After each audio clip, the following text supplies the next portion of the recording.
Hi, good morning all. The session will go live on CII HIVE in 1 minute.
Sorry, can you guys hear me?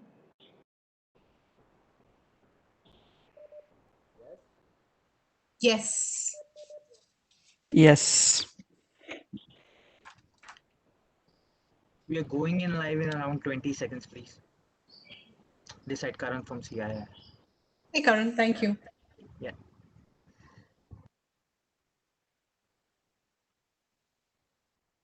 And are you here?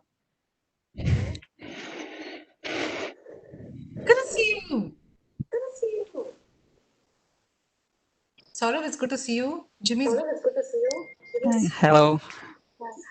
To see you guys as well.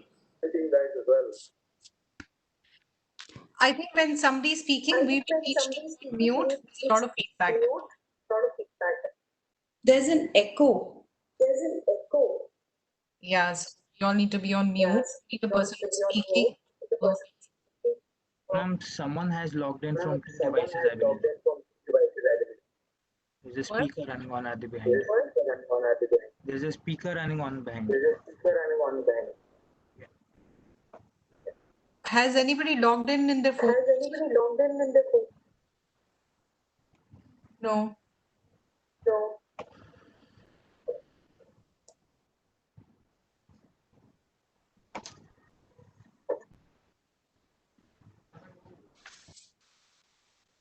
Hey, we need to start.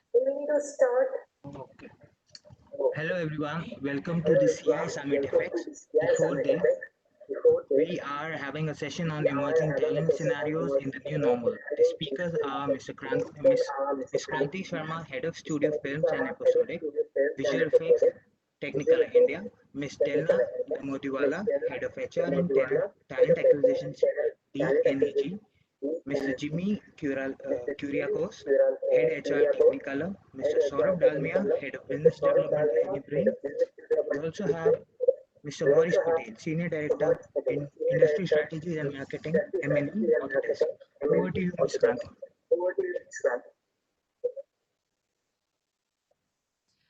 Karan, thank you so much.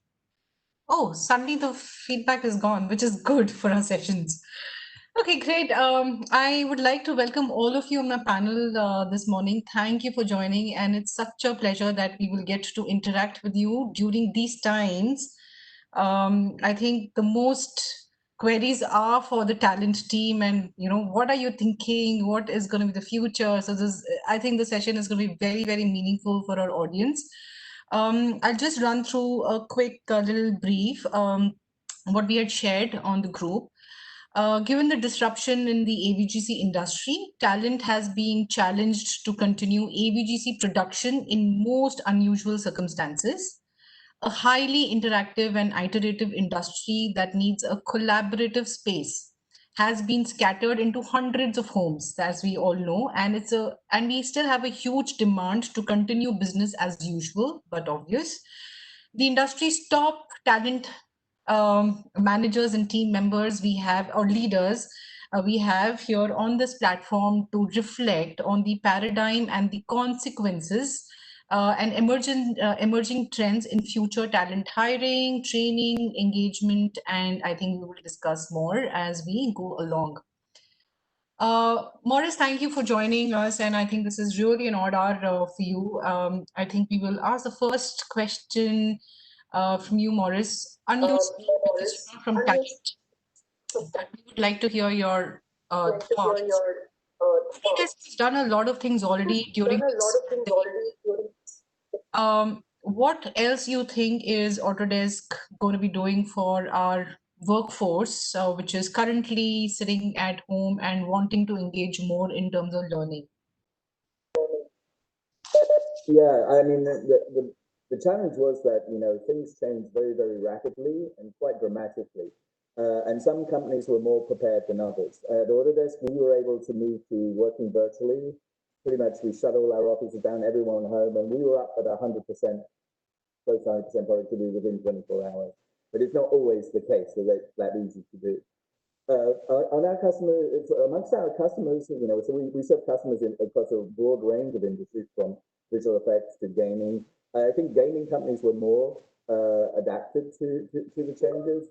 They were already more highly virtualized. But in terms of what we tried to do, there were several initiatives we launched as COVID really started to sink in. The first one was, how do we help our customers virtualize their workplace? Not everyone knew how to virtualize their workplace, so that they could actually enable people to remote from home. Like, how do you run our software in virtual environments. So we initiated programs to help our customers do this, to virtualize the workstations, access data which might be stored within the facility but from home.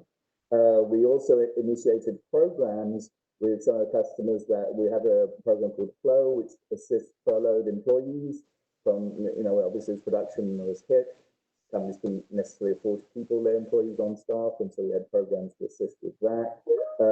And thirdly, we ourselves launched low-cost versions of our software, the indie version, as well as online training to help people who wouldn't be working for companies and have access to our software to be able to continue to refine their skills and continue to learn.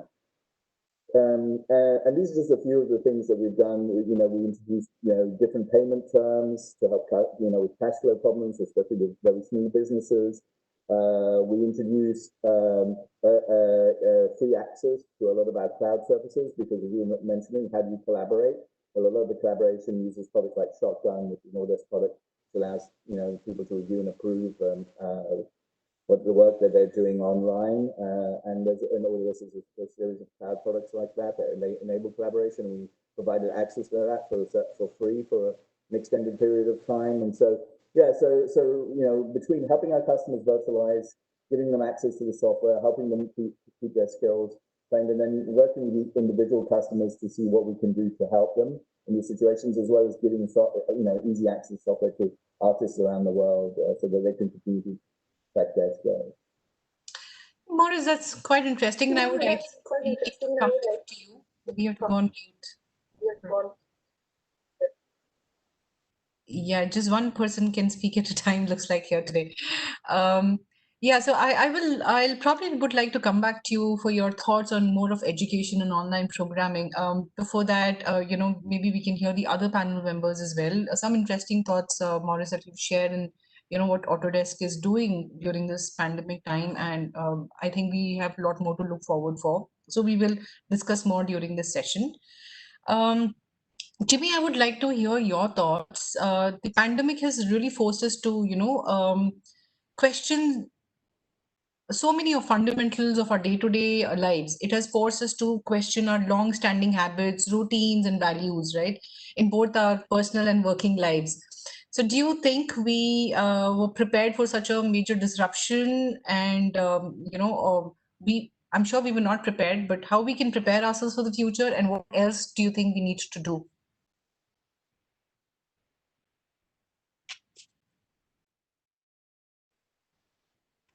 First of all, thank you for having me as part of this panel discussion. It's a very broad question, but to start with, I guess none in the world were prepared for a change of this nature, because it is not only an impact which is at a level which we can foresee. I think we are dealing with more what we call the unknown.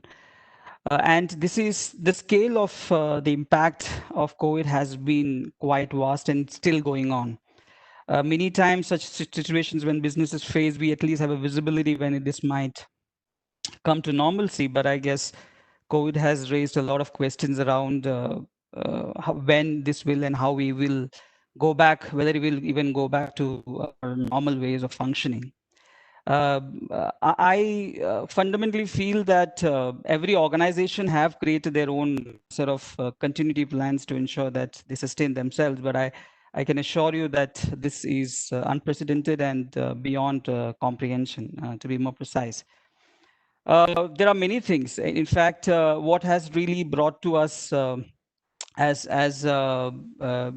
to us as a reflection is the health of people. I guess nothing more has become important. I think something which has challenged the life, a real existence of life is under question. So I guess that's the fundamental level we need to start engaging in. And I'm sure every organization is doing their bit in managing the health and wellness of people. But I guess this is going to take it to a next paradigm shift, because we really do not know whether it will take the next 6 months to 1 year or 2 years to really stabilize where we are.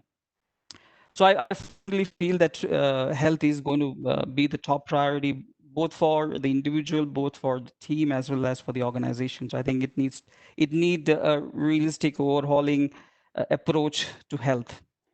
The second, I guess, is the real operations of the business. I guess there are a lot of things which we have to come together and see how we can enable functioning of a business in these times. And I guess I do feel the digital transformation is going to be one of the key aspects.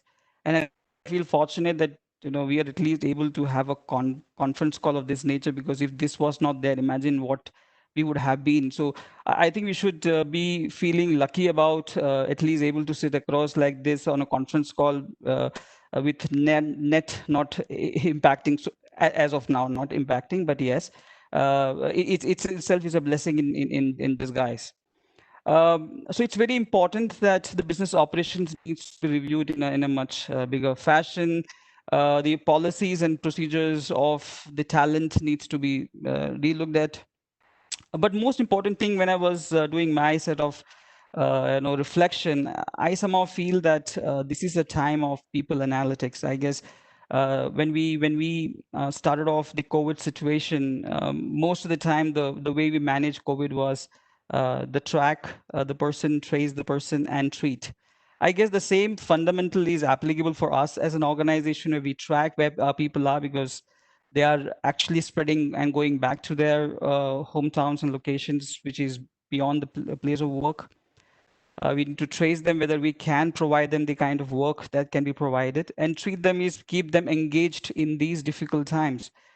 So I somehow feel that it is going to challenge us for the next 6 months to a year, and I feel we do not have a clear answer of how do we solve this, but I feel we might have to look at an immediate to short-term plan and evolve it into a medium to long-term plan as things take shape.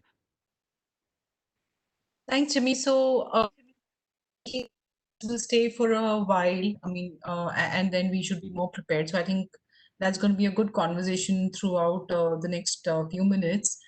From what the thoughts that you were sharing on health, Della, you manage such a large organization, and we all have such huge workforce, right?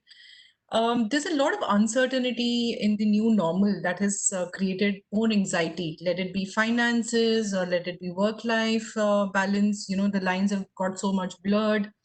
Family health, job security, our lifestyles. So stress is normal response for these type of situations. Do we think the situation has raised the serious concern around managing stress and promoting mental, physical, and social well-being? What would be your thoughts? What are we doing as large organizations to address just the mental, physical, and social well-being of our workforces? And Jimmy or Saurabh, I would like to hear your thoughts also on this question, but we'll go with Delna first. Yeah, sure. Hi, everybody. And thank you, CII, for giving us this platform to discuss a very, very important issue about talent and people. I think plenty of emphasis has been given to human resources over the last 5 months, more so than what we would have ordinarily had. So thanks for this platform. Kranti, yes, you're absolutely right. And I think Jimmy echoed a little bit of that when he opened with health. And I think if I can maybe step back a little bit from your question, the first thing is obviously the buzzwords, if you will, have been resilience, have been agility, have been flexibility, etc., etc. We've heard them over and over in different webinars. However, I think once the immediate craziness of the first few weeks settled down, I think that is when, at least for us as an organization with thousands of people spread across 4 or 5 different cities, I think what we immediately needed to do is pivot to a slightly softer job responsibility that we had, and that was of compassion, that was of empathy, that was of when we are going ahead and talking to somebody, what is that person really going through in their circumstances? We didn't know at the time whether they had the internet or whether they had family or young children at home. So I think one of the learnings that my whole department, starting with me, have had to do is, it's one thing to show compassion and empathy when you're in the office, and the expectation from the employee is, now you're at work, so leave your problems at the door and come. But they can't do that anymore. The problems, you're here in your home and you're working, and your child may come running into the office, into your seating space. So we did need to quickly adapt our conversations, adapt our methodologies, adapt, a time that we may even want to speak to the employee to take into consideration some of these. And I think that has been a big, tremendous push that our team has been able to give. I think that was one of the main things. The second thing, which we very consciously practiced, given that we are no longer in an office environment where we can simply walk over and check in with somebody and open the door and say, hey, hi, how are you doing? So we've learned in the first few months that these check-ins now need to be very deliberate. So, we can't sit and wait for the employee to come to us, only because they'll only come to us when there's a problem. So we've actually had some active check-ins, hey, how are you doing? Is everything all right? How's your team doing? So those have been some measures. And lastly, I think huge emphasis for every organization has been on mental health, has been on managing stress and anxiety. I mean, I can go into that in a little bit detail with regard to what DNEG has done for its employees, but I'd let the other people respond to your questions before I do that. Okay, thanks for sharing, Dana. There were some great thoughts there. We will come back to you specifically, so that I would. The reason we want to spend more time on the well-being, physical, social, and mental well-being, is because I think this is the highest need of the hour, either for the organization or even for the employees. So we will, I think, reflect a little more on this question. Before that, Saurabh, do you want to add how did you establish work from home so quickly, and what are your measures to have connect with your employees? What are you doing in this area? Well, I think it's a really challenging time, and it's a unprecedented time, because usually one country has a problem and then there's a trickle down effect. But here, everyone simultaneously has had a problem and have had to deal with it. So it's been a complete shutdown. So I think the challenge was that we still had to get as much done and keep as much moving and not come to a standstill. And so, like everyone else, we kind of made a system to work from home and deployed it. But what's really interesting is that once we are over this phase and this challenge, there's so many things that we have learned, and that we are not able to see now because we're in the thick of things. But when things die down, there will be a lot of opportunities to create a work-life balance, for people to come do a certain amount of days at home, certain amount at work, reduce commuting time, and so there is a lot that we will be able to fine tune in the future. As far as keeping people's health, that was our primary concern, and we did multiple things. I think we created support groups, so that people could reach out and we could proactively reach out to them and reassure everyone and check on them and just allow them to get little settled, because the way of life had completely changed in just a few days. Also, we had addresses by the CEO and the management and HR to kind of tell people how to guide them, how to stay safe. If there were people who were in PGs and didn't have access to a kitchen, then could people contribute, send food, send supplies? So just kind of creating a whole community vibe so that people did not feel isolated and alone. And I think that's really important, is for people to know that there is someone there, and if they feel that there is someone there and they're not alone, and help will be provided and can be provided, it creates a lot more harmony and a lot more peace within the employees. So just connecting people and letting them know that if they needed anything, whether it's medicine, food, someone to talk to, or just telling them how to take care of themselves and not go out and these are the things to follow, what are the rumors that are not true. So keeping all of that in check was really, really important, you know. Yeah, interesting, Saurabh. Thanks. Morris, I think I would like you to share your thoughts as well. So, Saurabh, Della, Jimmy, they are high from VFX, right? And probably low on technology, and Autodesk is high on technology. So, how do you find this? Like, is this an opportunity for Autodesk to work with large workforces? And what are you doing in this direction apart from the education piece? Is there any new concept coming out? You know, shotgun is going to be treated differently. You know, so what's happening in the production services that you would be working on? Yes, thank you. First, I'd actually like to iterate the point that was made about employee health. I think we had the same things as we had to virtualize our workplace. We have 10,000 people across over 100 countries that basically we had to virtualize. You know, some are in China, some are in India, some are like they're all around the world, each country with different levels of impact. I think the points that made were very relevant about the communication and the support. People are often very isolated and lonely in these times, and so we you know, a large part of it was the infrastructure we put in. Now we were at an advantage because we'd already virtualized a lot of our processes prior to the crisis hitting, just because we have a lot of engineers who, you know, code from home or already work remotely.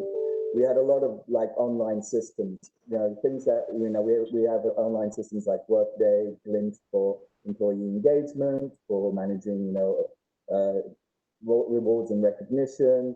And so we were able to leverage a lot of online systems that made it easier to manage these. We didn't have to implement them. They were already there. And I think, you know, the lessons learned about in this is that how important those systems can be, these online systems that allow people to collaborate and to work, whether it's, you know, managing things from an HR perspective or actually managing the work they do themselves. And so to that point, then how do we transfer the lessons we are learning as a company to benefit our customers across the different industries we serve, which is not just media and entertainment, but architecture, engineering, construction, heavily impacted, construction massively impacted, lots of shutdowns there, manufacturing, which is the other big area of business, of our CAD business. And a large part of it is, you know, how do we accelerate our plans for, you know, cloud collaboration? And so we've, you know, we are, you know, our CEO committed to invest quite heavily in our cloud platforms as we go forward, because we see these as becoming much more important in this future world. The future world is it's not all going to be cloud, but being able to have that dynamic that was mentioned earlier, where people can be working from home or working from the office, and it's going to become a lot more fluid in the future. We won't go back to exactly as things were before, and they won't stay exactly as they are now. It'll be some kind of hybrid work environment, but we require technology to help solve that, and we require technologies both in terms of how we manage processes internally, which is our HR processes, but also how we help customers manage their production workflows, whether it's in the media and entertainment space, whether it's the movies or games. And so, yes, we are investing in those platforms. We'll be, you know, accelerating a lot of our plans that we have there. These were areas we were already researching, but now we see it's really interesting. The crisis is really showing us much more tangibly what is needed than we knew. It was a lot more theoretical before than it is now. So that's been an interesting experience. Quite interesting, Morris. I think you'll have to be on mute. I think 10,000 employees over 100 countries, it's impressive. And, you know, I can imagine the amount of collaboration and connect one would have to bring in during these times. Jimmy, would you like to share what Technicolor is doing with respect to employees' social, mental, and physical well-being? Do you have any specifics to share?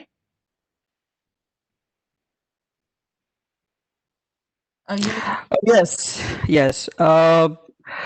I guess what COVID has done to us is that it has brought us back to fundamentals and basics. You know, when the whole issue of COVID came in, and this is one of those industries which is predominantly and I think only working from office, and work from home was never in dreams that we could do because of confidentiality reasons.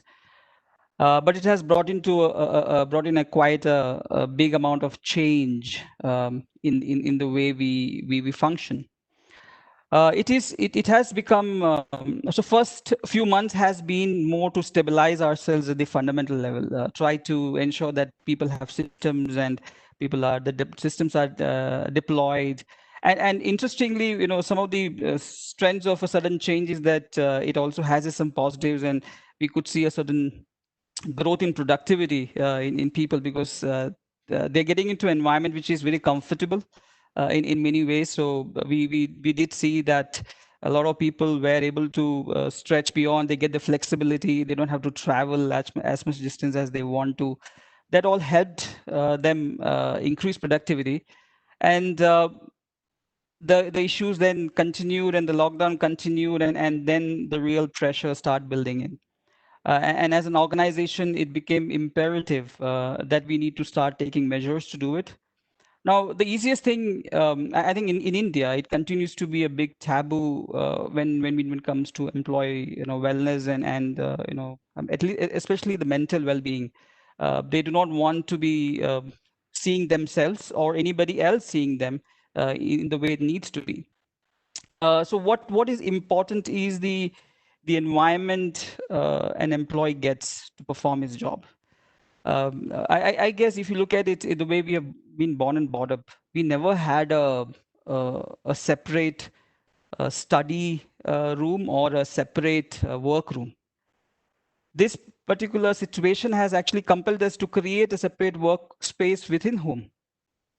So the easiest thing to challenge it, but I would say we just embrace it and try to find their own ways to do it.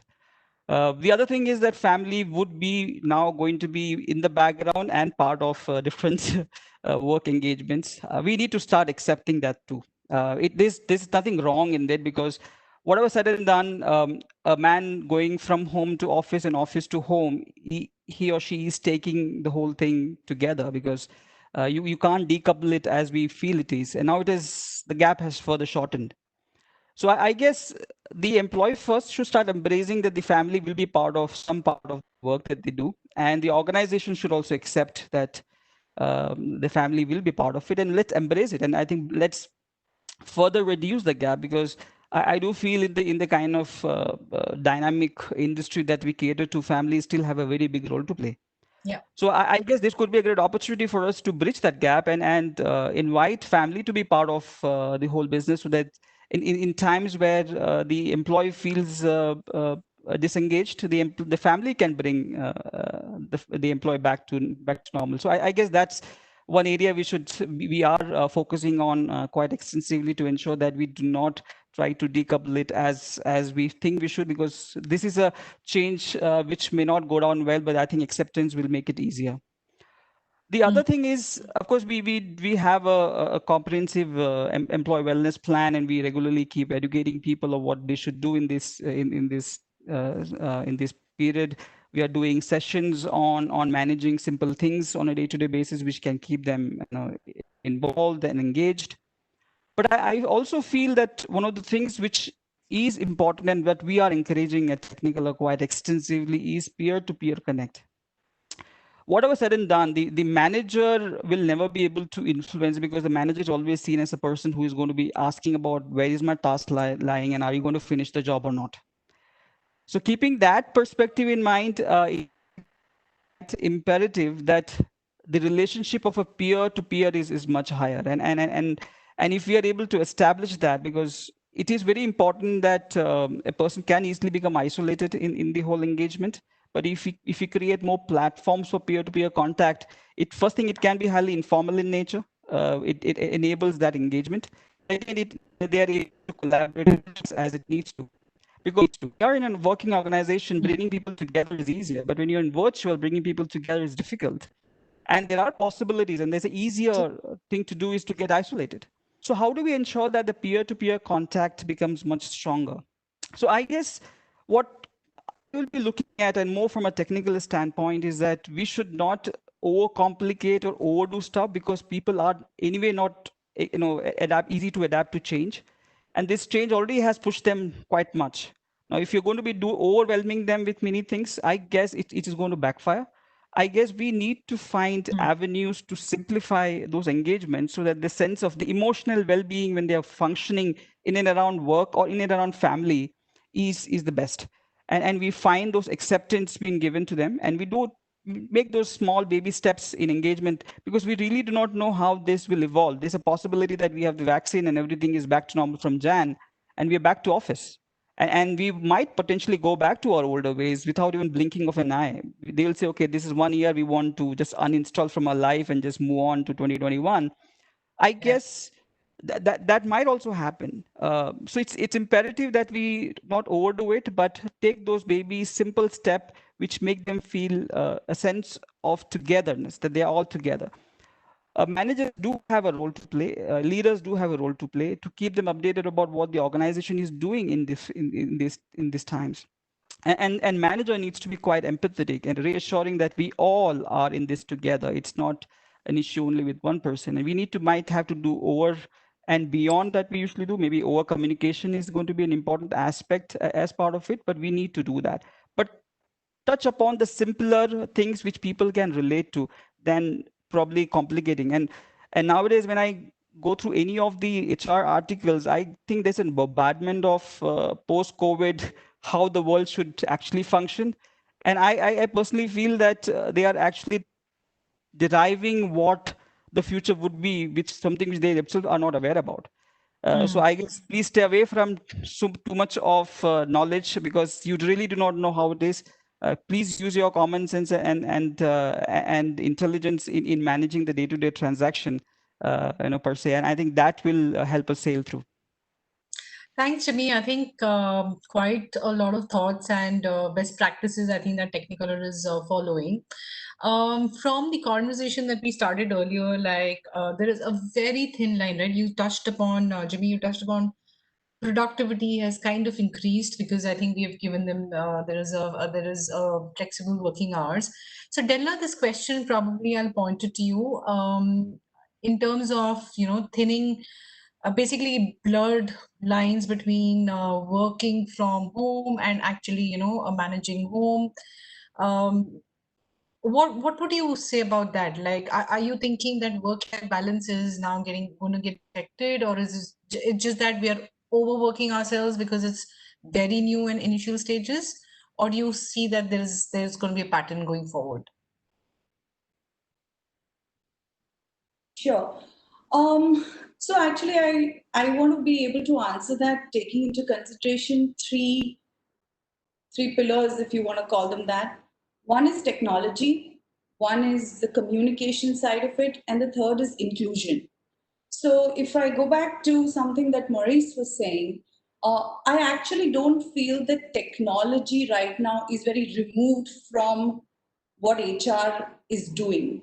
Because in many, many ways, if it wasn't for technology and if it wasn't for digital, we would not be able to reach out to our people the way we are. So even if it's our engagement programs, or if it's whether we've been able to do something on yoga, or whether we've been able to do something on mental health, and actually provide access to our employees to certified counselors or psychologists if they need, without any concern or fear of what's going to be spoken and how is it going to be spoken. I think that has helped a lot, technology. I don't think we would be having this discussion if it wasn't for the technology piece. The second piece, I think, is which has been really, really pivotal to what we've been able to do, is inclusion. So when I say inclusion, it could be something as basic as running a survey to just see where people are at, how are they doing, do they have the resources required, do they have the time required, and really taking their inputs on what can we do for them. And I think that the ability to accept some of the things that the department may want to do or the organization may want to do exponentially rises when the individual feels that, yes, my thoughts have been taken into consideration, my opinion has been taken into consideration. So whether it is anything to do with engagement, whether it is to do with how we work, whether it is to do with the kind of technology they have, we've been able to bring in a lot of inclusion, which has helped us to partner with our employees.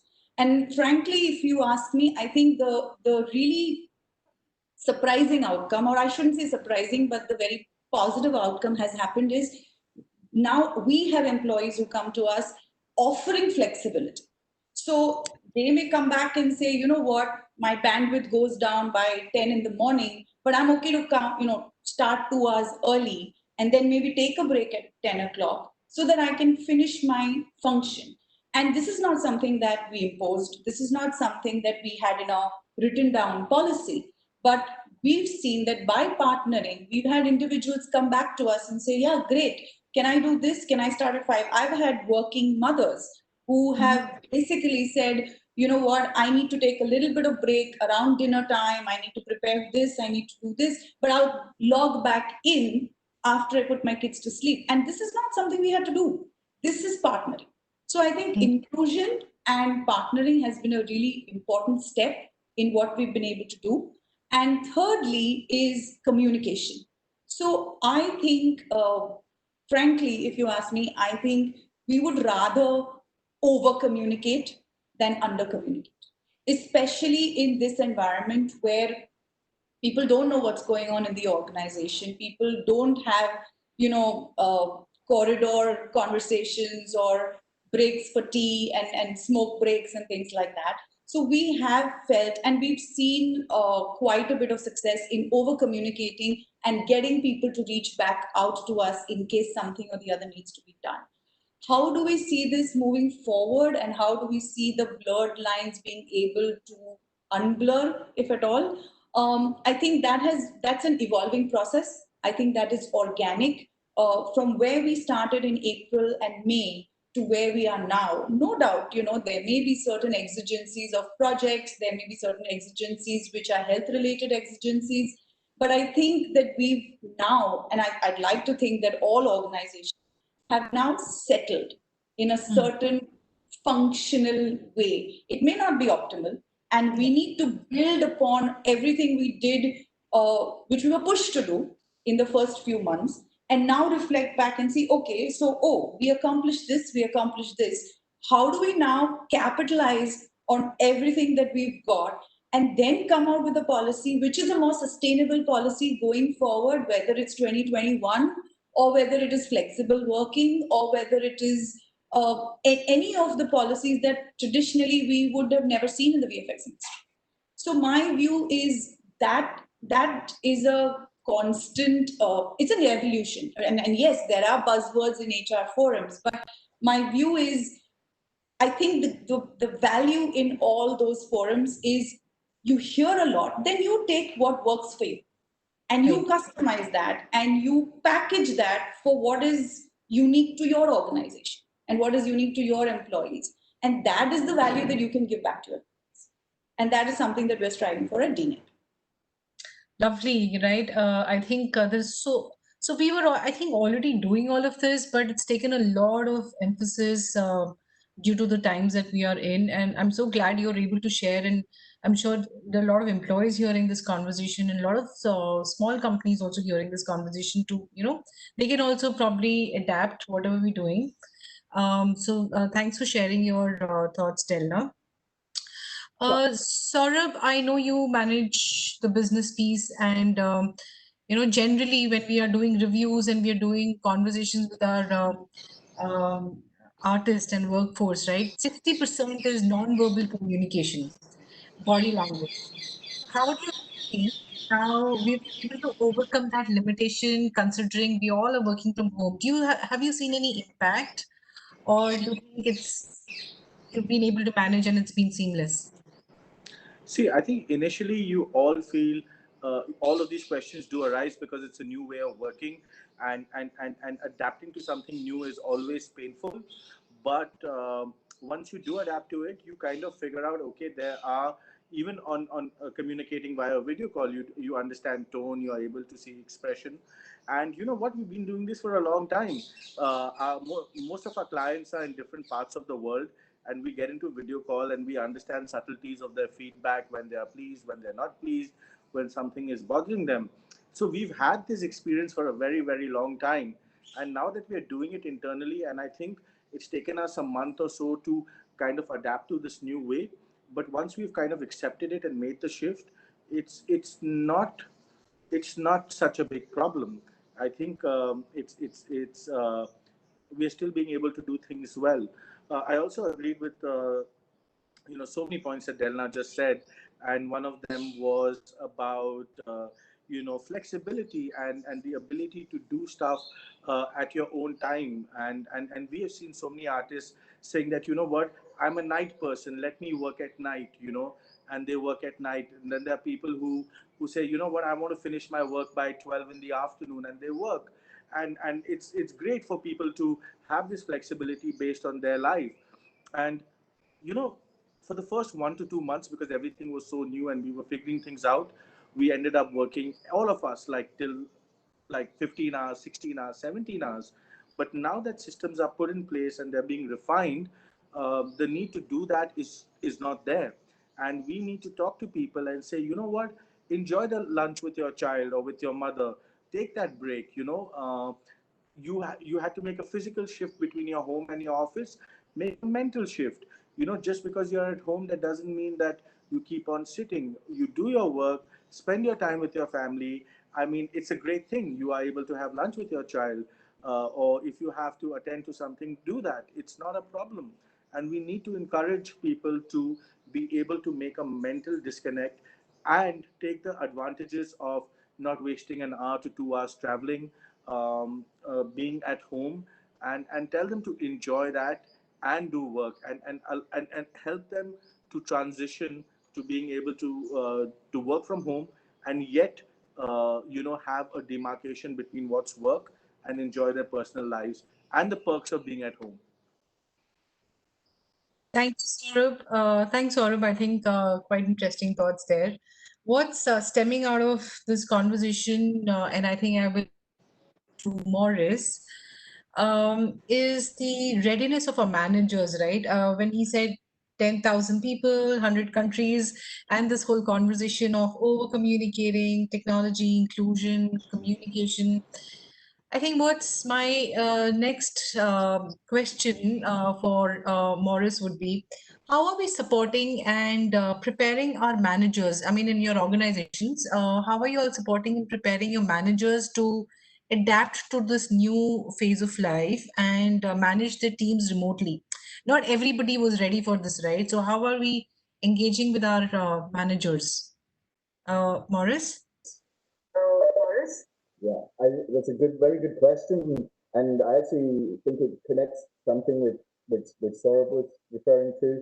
The first thing we noticed we noticed two very interesting things. The first thing we noticed was productivity went up, which was mentioned before, and the second thing we noticed was that this phenomenon where if you give people the flexibility, if you encourage this inclusion, then you get this high degree of adaptability, and you need to have flexibility to manage that. And so we rolled out a bunch of platforms, basically educational platforms in turn, but a series of we call them sprints. They're like these sessions where we bring senior managers together to discuss what's the impact on decision making, in an organization in this new environment. We look at very specific topics. Courage, like how does courage manifest itself in terms of feedback and participation? So it's sometimes easier, sometimes harder to do these things online. And we work through these work groups where we discuss kind of the best practices, and it typically starts at CEO staff and then kind of goes down through the organization as a way of basically training managers to deal with the new realities of the environment. We also instituted programs which actually cause people to actually take those breaks, because we realized that some people are good at taking breaks, some people are not. So we integrate some policies, like we have mandated days off, like no one's working this day. So there's no email, so you have a quiet time. We have a policy where it's, it's stated that parents with children can take a certain number of days of working hours. That we have the typical 40-hour week. They don't have to work 40 hours. There's like 36, 34 hours, and 6 hours can be used for childcare, things that at your discretion. Things like budget for buying office. $500 budget for every employee to buy things they need for the home office. 45-minute maximum on a meeting. Yeah. So, and then the next 15 minutes of downtime. So you institute some policies. There's flexibility. Obviously, people can do shorter and longer, but we institute at least some ground rules for managers about how they manage their meetings, what the kind of things is considered acceptable and unacceptable. We also have, we rolled out various types of initiatives for the whole social, like how do you engage with the teams? Because there's this aspect of loneliness, as we said before, and the important thing, which actually I forgot who mentioned it, but we're talking about peer-to-peer is as important as manager-to-peer, and so how do you encourage your peer-to-peer connection within your teams through social activities online? Such a thing as so for example, and it things where you can have like what we call brown bags, and you basically say, we have, we use these food delivery services to basically deliver a meal to everyone, and they have lunch together online.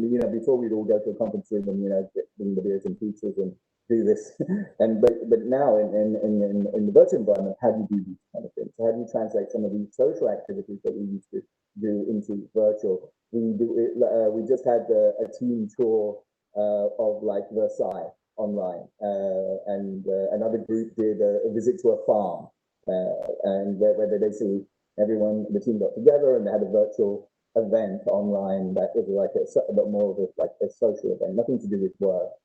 So yeah, but ultimately a lot of it is kind of what we would call cascading training that comes from from senior, basically our HR team leadership puts together the programs, we kind of test it out with C-level staff, and then cascade it down through the organization about the best practices of how to manage in kind of change. And what was really interesting was we use a system called Glint that we've been using for several years that measures our employee engagement.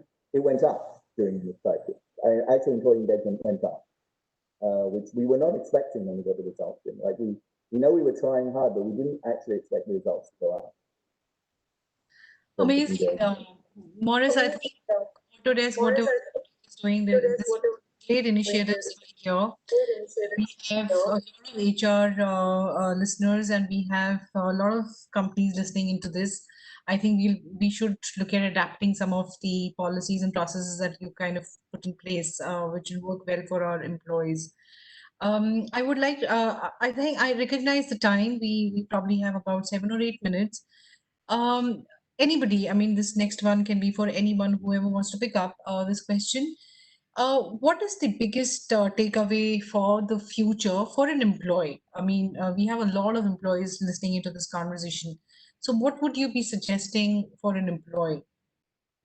Anyone can take this. I can start. Sure. I think for the employee, and I think this is more not really only employee. I think this is general for all of us. I think the first thing that I would say for the employee is be willing to adapt. There is plenty that looks insurmountable. There is plenty that looks very, very challenging. There is plenty that looks at the onset impossible.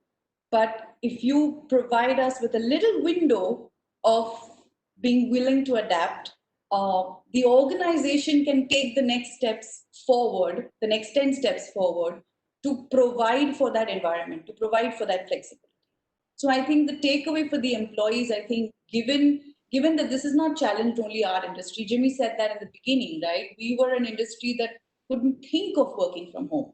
Yeah. But we've fast forwarded and fast tracked any possible work from home projects to make that happen in a matter of weeks. So anything is possible, literally. So I think if the employees are open to adapt and open to change, Of course, so do the organizations need to be. I think we will be well on our way to a very, very successful post-COVID scenario. Lovely, lovely thoughts, Della. Saurabh, Jimmy, would you like to Yeah, add? I think the take for there should be a take for employees and employers as well, and I think the first take should be that this is a tough situation, but it's just a tough situation. It's not going to last. Things are going to change. Maybe technology will change, the setting will change, but the purpose will still remain. The need to create content, the need to consume content, the need for the industry is going to be there. So it's a small setback which is going to cause us short-term pain, but once we get over it, there'll be so many insights. Like Delna said, we could not imagine working from home. It Yeah, was something that you could not imagine, and this was a rule created by experts at a point where it was relevant. But maybe true. today we see that everyone's been working from home for 6 months, and there hasn't been touch wood many data leaks, which means that people are generally good, and you don't have to control them. You True. have to make them partners, and you have to and include them. And once you do that, things will be great. And I think as an organization, that what is a big takeaway is that we should constantly be looking at what we set as standards and see whether they are relevant today or whether they need to be changed to make a better work life existence for us and everyone working within the industries, because what may have been relevant in the past may actually not be relevant, and we can find better ways of working and allowing people to get a better work-life balance, a better mental health, and more opportunities and flexibilities. And I think that's a key takeaway, and it's also great for the environment.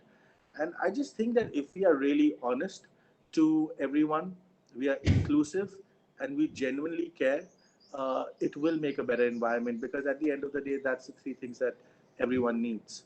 And I hope we do not go back to the way we existed, and we make certain changes that will help everyone and make life better. Thank you, Saurabh. From Jimmy, you have a minute. You want yes, to add something? yes. I would say that one of the things which has happened with COVID is that there is more time at disposal. Uh, so for employees, the time that they got extra, use that or teach themselves to learn. Because I guess if you really have to adapt and be more resilient in the way things are, you will have to create a mindset of learning, because a lot of changes are going to come by and your ability to learn is going to make a lot of difference. Hmm. And one thing which COVID definitely has taught us that, and maybe it has broken a lot of myth in our mind, that if it really wants, the whole world can change everything at one given point in time. So it means we may not be exactly doing. So for me, at times, it's not potentially the new normal, but maybe the next normal that we would be looking forward to. So I would encourage also employees that these changing times might bring complexity in the way they think. Please talk, engage with people, reach out for help and support. Everybody is in this together, so they should not feel left out. The more they communicate, the better. Organizations should also take the equal responsibility towards it. True. Absolutely true. I think I would like to really sum up this conversation. Unfortunately, we needed to wrap this up 5 minutes before our session time because we have our minister, Shri Jagdish ji. He will be speaking next on large and medium scale. So I think we'll have to make room for him. I would have loved to take questions though. But I think if I have to wrap up this session, I think we all have said that we need to, everyone, I mean, be it employee or be it employer, compassion and empathy has to be both sides. It can't be one directional, is what I heard from you guys. It's a very big takeaway and a great takeaway, I think, from today's session. Willing to adapt, right? I think that becomes the second very important thing during these times. I think we all have to be very open-minded. There are a lot of challenges. There are multiple opportunities. I hear from you guys today, and partnership and inclusion with the employee and organization. It's again both ways, right? All these conversations are just both ways, and it's not either an employee or an employer. It's kind of going both way.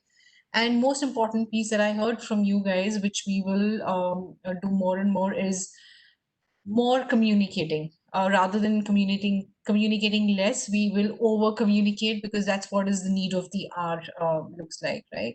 So I would really like to thank you guys. I mean, this session was absolutely important in times like these. Everybody wants to hear what the talent is saying. um, talent wants us to the expectation from talent is really high, right? It's people related. So Delna, thank you so much. Saurabh, Jimmy, Morris, I can't thank you guys enough to participate in this session today and giving us your thoughts. Thank you Thank so you for much. having us. Thank you. Having us. Yes, thank you for Thanks for having having us. us. Thank you so much. Excellent. Thanks so Bye. much. Thank you so much, panelists. This was indeed a very interesting session. Thank you, Kranti, for moderating it so well. Thank you so much. We'll be in touch. Thank you. Thank you Thank you, all. everyone. Bye. Thank you. Bye, everyone.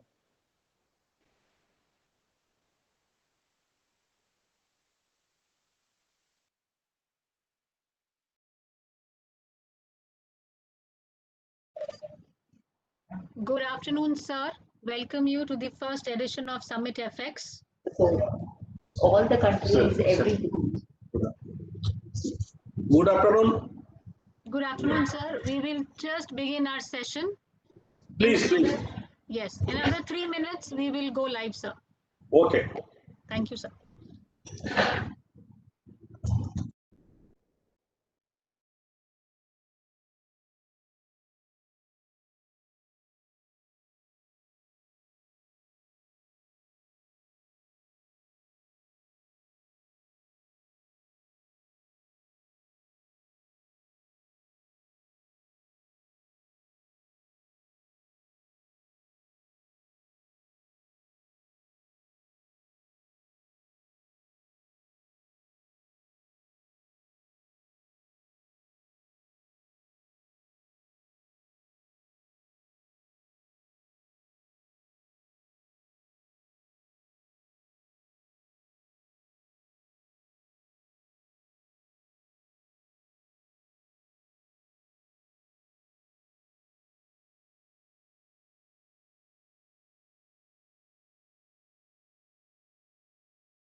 Good afternoon, ladies and gentlemen. Yes, To the first edition of Summit FX. We have the honor of welcoming our Honorable Minister for Large and Medium Scale Industries, Sri Jagdish Chatterjee, Government of Karnataka, Mr. Sumit Malik, CEO, CTO, Technicolor, Mr. Siva Kumar Sundaram, Co-Chair CII Subcommittee on News, Print and Publishing and Chairman Executive Committee, Bennett Coleman and Company Limited. Session of Summit FX. The session focus is on envisioning the future of AVGC from the perspective of the state government that recognizes the huge opportunity of this sector as an employment and revenue generator. May I request our moderator, Mr. Siva Kumar Sundaram, to kindly moderate the session. Thank you, sir. Thank you. Thank you very much, Raki. Welcome to the special plenary session, Future of Karnataka as an AVGC Hub. Thank you everyone for joining in the first edition of Summit on Animation, Visuals, Gaming and Comics. And thank you for making it such a huge success. This session focus is on envisioning the future of AVGC from the perspective of state government, and that recognizes the huge opportunities of this sector as an employment and revenue generator. I welcome Shri Jagdish Shettar, Minister of Large and Medium Scale Industries, Government of Karnataka, for this session. Apologize, sir, because due to technical reason, I got delayed in joining. Yeah. Karnataka state has extended great support to this industry. It has issued an AVGC 2017-22 policy as well as various policies for skill development, infrastructure support, AVGC Venture Fund to promote startups, and incentives and education about AVGC. All this truly establishes Karnataka as the hub for AVGC sector, and we couldn't have been more fortunate to have the minister himself talking to us today. I would now welcome Mr. Sumit Malik, COO and CTO of Technicolor, to deliver opening remarks ahead of the keynote address of the Honorable Minister. Sumit Malik, over to you, please. Thank you very much. Thank you for having me in this session. I'm really honored to be here with Mr. Sundaram and Honorable Shri Jagdish Shettar. I hope people got to see the Disney and Technicolor panel earlier this week at this conference, which showcased the Hollywood-Bangalore connection for the 2020 VFX Oscar winner film 1917. Guillaume Rocheron, the VFX supervisor, credited the work of hundreds of Bangalore artists for their contribution to the film. This was a proud moment for us. And in general, we have been very proud to have built the world's largest CG company here in Karnataka. Technicolor has been responsible for enabling over 10,000 artists in the animation, VFX, and game space for the last 10 years, which has really enabled the transformation of this industry in India to be a global player. While this growth has been phenomenal for the last decade, demand has far outpaced the supply of talent. So for many years, we have invested deeply in developing new talent and will continue to do so. However, now the need for higher-end talent is increasing exponentially, which requires a larger ecosystem of talent development. Secondly, if we keep doing this only in tier 1 cities, we'll be severely limiting ourselves. We need the help of governments like Karnataka to help train and fund the development of the next wave of artists from tier 2 and tier 3 cities. We can easily see the creation of 5,000 to 6,000 new jobs through contract and vendor development in the state if this kind of talent is available. We also need to capitalize on the AVGC COE in Bangalore and make it a multi-year project which will continue to lead the industry as a reference for government support. Unfortunately, now we find ourselves in a situation where 30% of the services industry nationally has lost jobs, which we hope will come back soon. If the government can partner with the private industry and enable the V-shaped recovery we are hoping for, it would make Karnataka stronger and solidify its leading position in this field.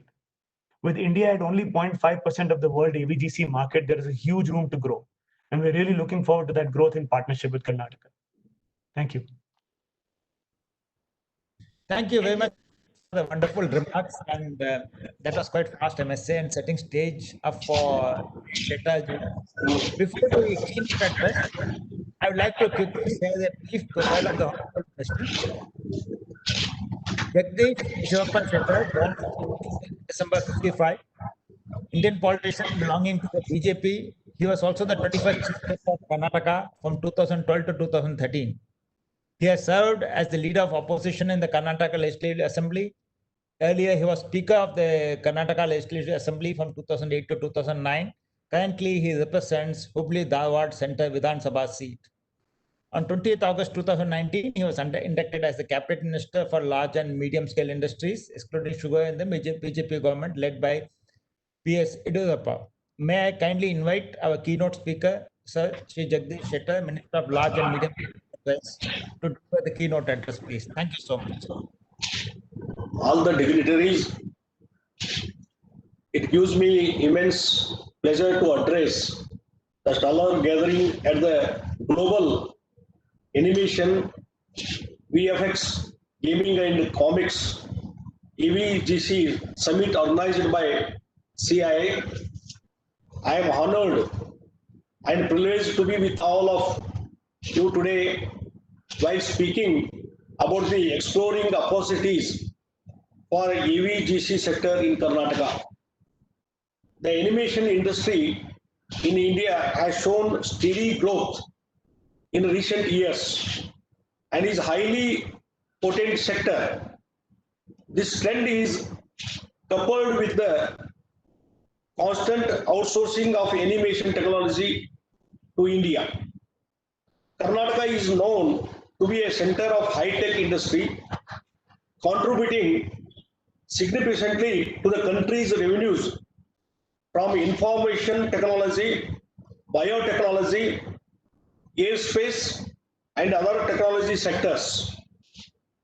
Karnataka became the first state to recognize animation and gaming as an emerging sector and to announce a dedicated policy, namely Karnataka Animation, Visual Effects, Gaming and Comics AVGC policy. The global animation and gaming market was valued $264 billion in 2019. The gaming market is the fastest growing with a year-on-year growth of 17.46%, and the market size was $96 billion in 2019. India is poised to be the 10th largest market for OTT in terms of revenue by 2022, with the mobile internet subscribers set to double from $406 million in 2017 to $805 million by 2022. The growth in Bengaluru and Karnataka for animation services, VFX services, and game developers has been the most prolific compared to any other state in India during the past 5 years. Government is driving the AVGC ecosystem of Karnataka with strategic offerings to collaborate and build world-class infrastructure, conduct talent and monitoring in skill acquisitions. Karnataka has the largest number of R&D centers, medical institutes, industrial training institutes, software technology parks, and the third largest number of engineering colleges in India. To further encourage and support the industry, the Karnataka Animation, Visual Effects, Gaming and Comics Policy 2017-22 provides various incentives to boost the animation, visual effects and gaming industry through financial support, infrastructure development, skill development and other incentives. The government has also earmarked land for AVGC parks in the ITIR Park and Devanhalli IT Park near Kempegoda International Airport, Bengaluru. These significant initiatives, when coupled with the government's other measures in the areas of infrastructure and skill development, will truly make Karnataka a destination for a AVGC sector comparable with the world's best. I hope that this occasion will open the doors for many more organizations to take the lead in building AVGC facilities in the state and make Karnataka an epitome of economic growth at a global pedestal. Today, Karnataka is one of the top destinations for animation, visual effects, and gaming. It is home to India operations of major global studios, namely Technicolor India, Giant India, Dream Worlds Studios, Prime Focus, EA and Tata Elxsi. Also, state has the suppliers base with the presence of AMD, HP, and NVIDIA. Out of the country's 425 studios, 300 animations, 40 VFX, and 85 game development, 11% are located in Bangalore, Karnataka. As per industry estimates, Karnataka has more than 80 training institutes imparting AVGC related training with close to 10,000 students being trained annually. More than 5,000 professionals are employed in the education and animation production units in the state other than web and content development. Karnataka has availability of a highly skilled workforce and 400 of the Fortune 500 companies are operating in Bangalore. Closing with these few words, I once again assure you that our government will always support the industry to create a conducive environment for the businesses to prosper. I hope you will explore business opportunities in the state. Thank you. Thank you very much, sir. Thank you very much for the wonderful note. Please. Yes, I do agree with you that AVGC is a very highly potent sector. Yes, Karnataka was the pioneer and will continue to lead this sector. Yes, you are the first state to recognize animation and gaming. We are thankful for the initiatives and other infrastructure investment, and this certainly would make Karnataka the destination for AVGC sector, driving Karnataka in its stride to continue to be the technical capital, definitely of India. And thank you for the numbers. As you said, are located in Karnataka, 80 training institutes, very impressive, 10,000 students and 5,000 professionals. Thank you so much. I would also like to take this opportunity to thank you and the Karnataka state government for their support in making this AVGC summit a reality, sir. I'm pleased to bring, sir, also very pleased to bring to your notice that the summit has seen participation from across the globe. USA, UK, Australia, Canada, Japan, and France, as well as many Indian states, including your own state, Telangana, Punjab, etc. And this is a sector which exports account for 70% of the sector's output. Hence, it's very encouraging to see global participation, your support, and there are several buyer-seller meetings which have been happening, obviously online. Thank you everyone for joining this wonderful session. Over to you, Zaki.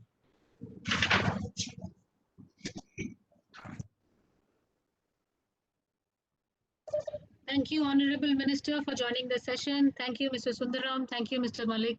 This was indeed an inspiring session. And thank you, Government of Karnataka, for supporting us and participating with us.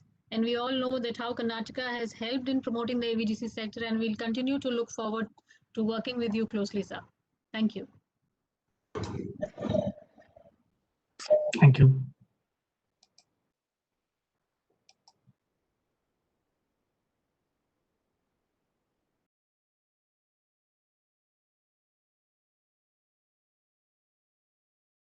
Zaki, we can leave?